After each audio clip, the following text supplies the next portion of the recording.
കുട്ടി സെലക്റ്റീവ് ആയിട്ടാണോ ഭക്ഷണം കഴിക്കുന്നത്? ചില പച്ചക്കറികളും പഴങ്ങളും കുട്ടി മനഃപൂർവ്വം ഭക്ഷണത്തിൽ നിന്നും ഒഴിവാക്കാറുണ്ടോ? ന്യൂട്രീഷ്യസ് ഫുഡിൻ്റെ ഇൻടേക്ക് കുറവാണോ? ഇങ്ങനെയുള്ള കുട്ടികൾക്ക് വേണ്ടിയിട്ടുള്ള ചില ടിപ്സാണ് ഞാൻ ഇന്ന് ഈ വീഡിയോയിലൂടെ പറയാൻ പോകുന്നത്. ഇതിൽ ആദ്യത്തെ ടിപ്പാണ് warm up the census. Eating എന്നൊരു പ്രോസസ്സിൽ വളരെയധികം സെൻസസ് ഇൻവോൾവ് ആണ്. അതായത് കുട്ടി ഭക്ഷണം കഴിക്കുന്നതിന് മുമ്പ് ഓറൽ സെൻസറി ആക്ടിവിറ്റീസോ അല്ലെങ്കിൽ ടാക്ടൈൽ ആക്ടിവിറ്റീസോ എല്ലാം കൊടുക്കുന്നത് വളരെയധികം നല്ലതാണ്.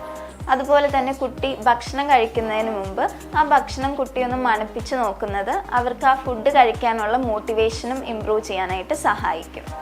സെക്കൻഡ് ടിപ്പാണ് കുട്ടികളെ നിർബന്ധിച്ച് ഫുഡ് കഴിപ്പിക്കാതിരിക്കുക എന്നത്. കുട്ടികളെ ഒരിക്കലും ഫോഴ്സ് ചെയ്തൊരു ഫുഡ് കഴിപ്പിക്കാതിരിക്കാൻ നോക്കുക.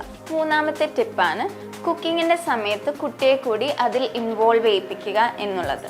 കുക്ക് ചെയ്യുന്ന സമയത്ത് കുട്ടിയെ ചെറിയ ചെറിയ ആക്ടിവിറ്റീസ് കൊടുക്കുക അവർക്ക്. അതായത് വല്ല വെജിറ്റബിൾസ് പീൽ ചെയ്യാനോ വെജിറ്റബിൾസ് കട്ട് ചെയ്യാനോ അങ്ങനെ എന്തെങ്കിലും ചെറിയ ചെറിയ ആക്ടിവിറ്റീസ് കുട്ടികൾക്കായിട്ട് കൊടുക്കുക.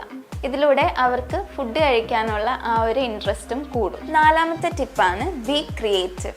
എന്ത് ഫുഡാണെങ്കിലും അത് കുട്ടിക്ക് പ്രസൻറ്റ് ചെയ്യുമ്പോൾ നല്ല അട്രാക്റ്റീവായിട്ട് പ്രസൻറ്റ് ചെയ്യാനായിട്ട് ശ്രമിക്കുക. അതുപോലെ തന്നെ കുട്ടിക്ക് ഇഷ്ടമില്ലാത്ത ഫുഡ് കൊടുക്കുമ്പോൾ അതൊരു പ്ലേറ്റിൽ കൊണ്ടുവയ്ക്കുക.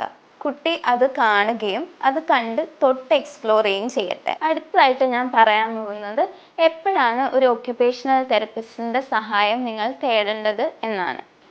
ഒരു കുട്ടി മിനിമം 20 വെറൈറ്റി ഓഫ് ഫുഡ്സ് എങ്കിലും കഴിക്കണം. ഇങ്ങനെ കുട്ടി കഴിക്കുന്നില്ല എങ്കിൽ അല്ലെങ്കിൽ ന്യൂട്രീഷ്യസ് ഫുഡിൻ്റെ ഇൻടേക്ക് കുറവാണ് എങ്കിൽ ഉടൻ തന്നെ ഒരു ഒക്യുപേഷണൽ തെറപ്പിസ്റ്റിൻ്റെ സഹായം തേടുക.